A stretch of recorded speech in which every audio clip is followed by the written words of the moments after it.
If we scroll down here, we can edit this website footer here at the bottom in a similar way to how we've just edited our header. So let's click X here, back to Customize, and down to Footer Builder. That will focus the footer, and you can see that we have a similar layout here.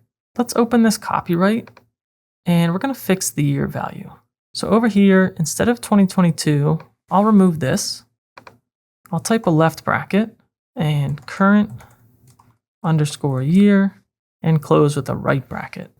And now that's a variable that populates the current year.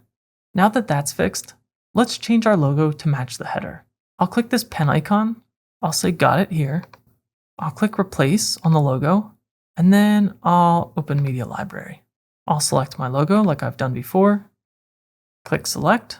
Then to access the footer menu options again, we can click back and click footer menu here, or we can click it right here as well.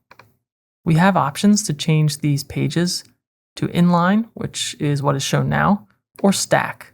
I like inline, and you can arrange this how you'd like. To save our changes, let's click publish, and then we can close the customizer.